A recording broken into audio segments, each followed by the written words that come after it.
Hello, YouTube, and welcome back to another book review from me, your host, Logan Albright. I hope you all had a wonderful Christmas. We're on the other side of it now, and the next thing to celebrate is New Year's. But in the interim, let's talk about a book that I read. I read The Stranger, the debut novel by Albert Camus, released in 1946 in the English translation. This is a new English translation, and I am very attracted to the editions of the works of Camus that are out now. There's all these very nice black and white covers, and they all have kind of minimalist modern art designs on them. This one's one of the less interesting ones, but some of the other ones are quite cool. But I thought I would read some Camus, and the reason I thought I would read some Camus is that I was watching an interview with Michael Malice, the anarchist writer who wrote The White Pill, which I have viewed on this channel, and I like Malice a lot. I think he's a really interesting guy, and he said that one of his favorite people and one of his heroes was Albert Camus, and so I thought I should read something by Camus. I've never done so, and I chose the debut novel, The Stranger, because The Plague sounded boring, and I thought I would give it a read, and it's very short. It's an easy read. This is like 125 pages or something. And you know what? I didn't really care for it.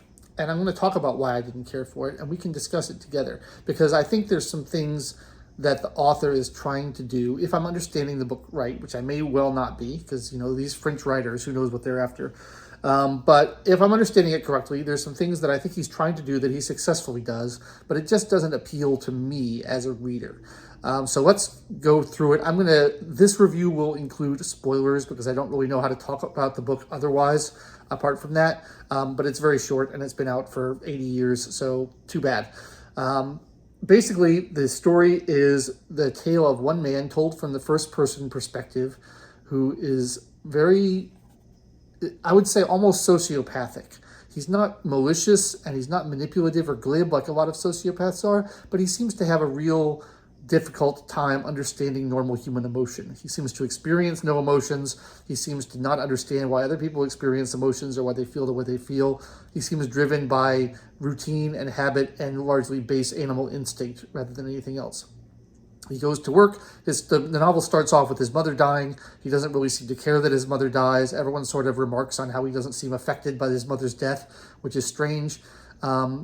He forms a relationship with this woman, but he doesn't seem to actually care about her. It seems to be a purely physical thing, just about like instinct and drive, rather than actually having an emotional connection to her. And he goes with his friends down to the beach. And while he's at the beach, they get hassled by some other tourists, some Arab tourists who are there, kind of giving him a little bit of a hard time. And he gets a gun and he goes and shoots one of the Arabs for essentially no reason, just because he felt like doing it. And then he, gets arrested and goes to trial and gets sentenced to the death penalty. And that's the entire book. It's written in a very straightforward style. The sentences are very short. They don't use a lot of big words. And there's a real lack of like poetry in the writing. It's very matter of fact, which I think is meant because it's meant to be from the perspective of the protagonist, who is a very matter-of-fact person without a poetic bone in his body. And so I think that's why it's written that way. But I didn't find it very pleasant to read because I like there to be a little poetry in my prose when I read. The only spot where there was sort of metaphor and descriptive language and simile and things like that was during the shooting of the Arab. During the act of murder, there was some like description of colors and emotions and things like that, which is really the only time you get it, which I thought was interesting. It's an interesting choice to do that. Like that's the one bright spot of color in a otherwise black and white text, which I found interesting. But again, the main character is so unlikable and unsympathetic because he never expresses any kind of emotion or remorse or sadness or anything. Really, he briefly gets angry towards the end, but really he doesn't seem to care about anything. And it's really hard to relate to a character who doesn't care about anything. It's really hard to sympathize with a character who doesn't care about anything.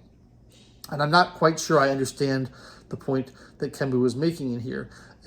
Is it meant to be just a portrait of what a person is like who doesn't, who doesn't fit in with society, who doesn't share the same emotions that the rest of us have? Is it meant to be an indictment on the death penalty? If so, I don't think it's a very successful one because he doesn't make you really feel sympathetic towards the person who is being sentenced to death. He doesn't make you feel like this guy, he doesn't deserve what's happening to him. It's such an injustice. That's not really conveyed in the text. It's just like, here's a series of things that happened, and then they happen. And I was thinking of another French text that I read by Victor Hugo, one of my very favorite writers. And he wrote a short kind of novella called The Last Day of a Condemned Man, also about the death penalty. And I love that work, and I think it's a very brilliant indictment of the death penalty. And it makes you see how senseless it is, and it makes you see how unjust it is. And I think that that's an excellent critique of it. And that one really is effective. This one I didn't find effective, if that is the goal of it. Maybe the goal is not that. Maybe it's just an absurdist work, and it's sort of just about the ridiculousness of life and the things that happen that are outside of our control, and how it all doesn't have any meaning or anything. I'm not sure. I'm not really sure what the author is trying to say. What I am sure of is that I didn't find the text particularly appealing because of how bland and straightforward it was. I didn't find the character appealing because of how unemotional and detached he was. And I didn't really get much out of the book, it being very short and very, matter of fact in its narrative style. So after having read this book, I then looked at some more commentary by Michael Malice on Camus, and he said that he actually doesn't like the novels of Camus, and that he likes the nonfiction kind of philosophical essays of Camus. That's what really is good about him. So maybe I should read one of those. And if you've read one of those or some of those, and you would like to recommend one, I'd be very grateful for you to leave it in the comments so I would know where to go next. Because from the description I've heard of The Plague, I have no interest in reading that. It sounds really boring. I wasn't moved by The Stranger to want to read more novels by Camus. But if the philosophy works are good and worth reading, I'd like to know. And I'd like to know which one to read first. So please, if you are a fan of Camus, maybe you can help me out and explain what you like about his work and what I'm missing out on and what I should be getting out of it, because I didn't really get it. So I'd be interested in that. That's really all I have to say about it. It was pretty short, and I got through it quickly. So I have a lot more longer books to read, and hopefully I'll read something by next week so I can review that for you after the new year in the first book of 2024.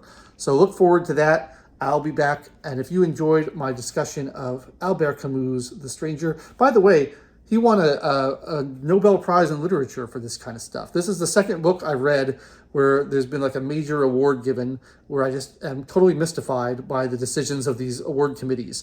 The other one being Cormac McCarthy's The Road. And I'm like, what are these people doing? Why are these books that I just get no joy out of and get nothing out of getting these great awards? Obviously, the sensibilities of the award committees are very different than my own, which I find interesting and a little baffling.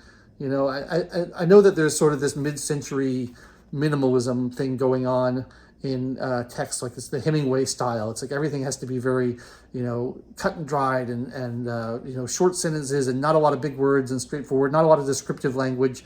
It's sort of a reaction against the purple prose of the Victorian period, I guess. But I've never responded to it. And I've never liked it. I really struggle with 20th century literature because so much of it is like that. And I like my nice, long, descriptive passages full of metaphor and simile and description and landscapes and, trees and flowers and emotions and romanticism. I like romanticism in my literature. So I don't really respond to this stuff very much. But if you can explain to me what I'm missing, please leave it in the comments below. And if you enjoyed this discussion, please like the video and subscribe to the channel and click the bell for notifications. And come back every Wednesday for another discussion of another book, and we'll talk about something interesting. Thanks so much for watching. Have a very happy new year, and I will see you in 2024.